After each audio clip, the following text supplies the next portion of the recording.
we've got the system commissioned, and now we're going through and making sure all the smart loads are configured correctly, all the configuration settings are done correctly, and then we're going to do a system test where we're going to turn these smart loads on and off, make sure they're operating, make sure that they're controlling the right loads. We're going to add a smart load in the process, make sure that's working properly. Once we get everything running, we'll then do a power outage, a simulated power outage. We're going to cut the power off at the circuit breaker, like there would be a power outage, and make sure that everything is continuing to operate the way it's supposed to. Let's get going on that. All right, so here we go into the app. We're going to start here at the home page of the app, and we're going to see that we're producing a little under 1 kilowatt of solar power. The house is consuming 6 kilowatts, and so the grid is providing 9 kilowatts from the grid, and we have the battery being charged at 45.7. Now you might be able to hear my Tesla running in the background. That's just the cooling system on the Tesla. Don't worry about it. We're going to add a load, and the load that we're going to add a device, is going to be a smart load.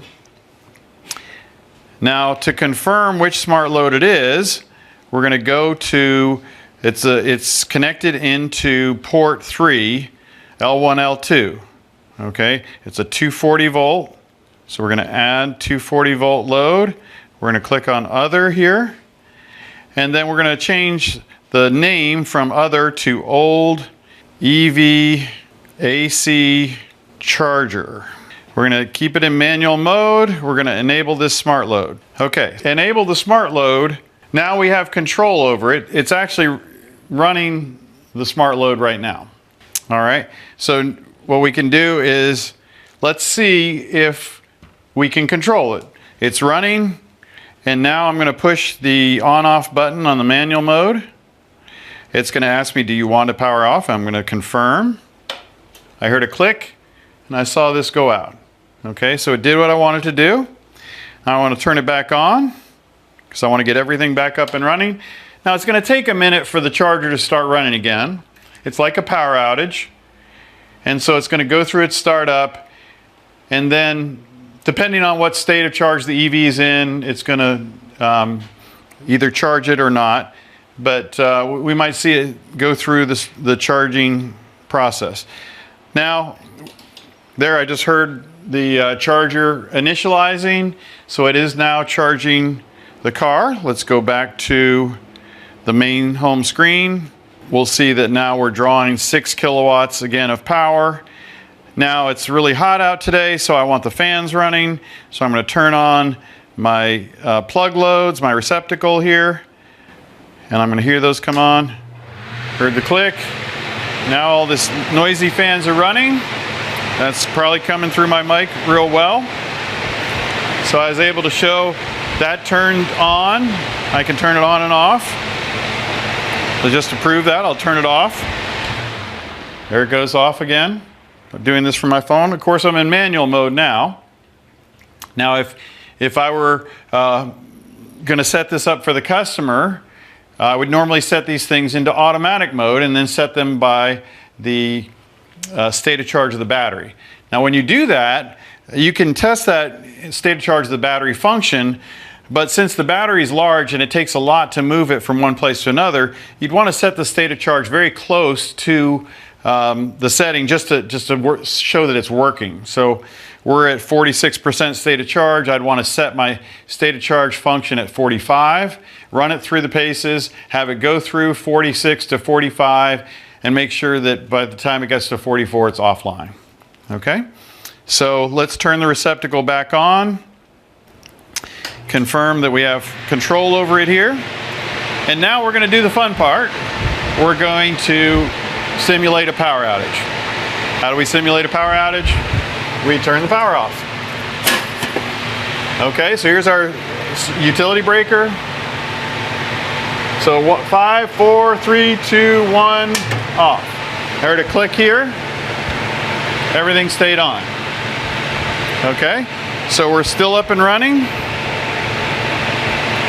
The house is still running, And now we see that if you look in the top of the screen here, it says off-grid.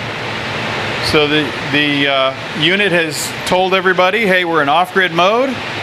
If we keep running the way we're running, we've got 2.3 hours remaining. Okay, let's say I want more backup power than that right now. So I can go into my device and I can turn off my old AC charger. So let's do that. I can turn off the old AC charger.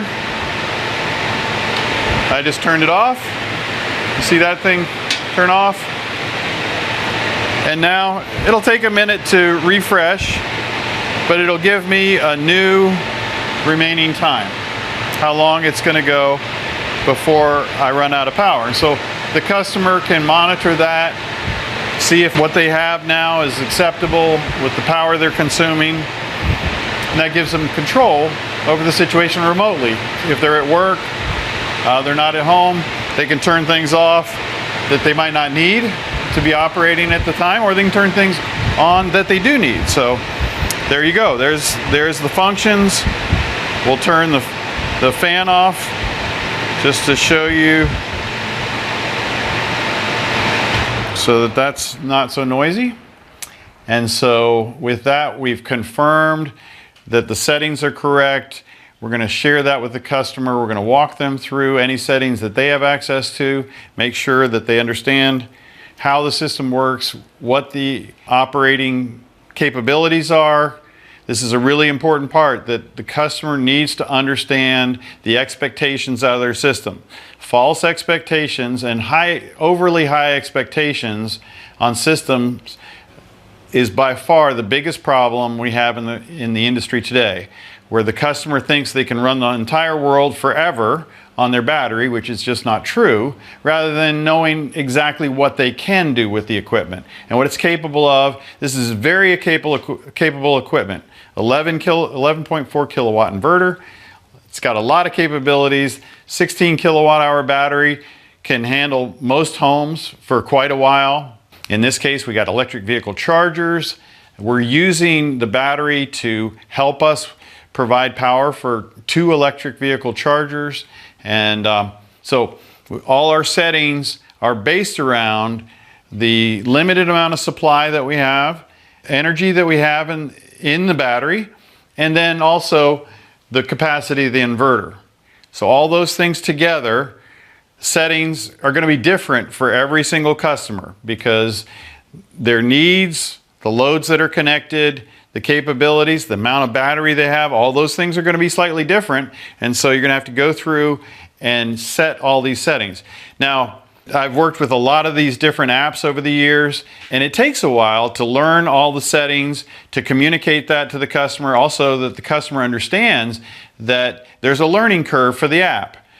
Once they get into it and they've gone through it several times, you'll find that they're going to be fine. They're going to be a little hesitant at first. Like I said, there's a learning curve here. You need to make sure they're comfortable with the process before you're several hours away from the customer, and now they've got all these questions. Now, a lot of these questions you can handle over the phone with them, with your app and things like that, but to the extent that you can, you want to get that stuff covered, understand what the settings are, help them understand if they want to make variations, what those variations, how they might impact the system, things like that. And then you can confirm that on your end as the installer. So all these things are part of doing modern solar, energy storage, EV, load control systems. So we got all 4 different options here. We've got PV input, we've got storage here, we've got electric vehicles connected to it. Soon those electric vehicles will be bidirectional. We'll have another DC EV charger here for bidirectional power flow from the EVs. And we have load control handled in the load hub. So all 4 items are connected and operating in this system. And that's going to be the way things operate for the foreseeable future.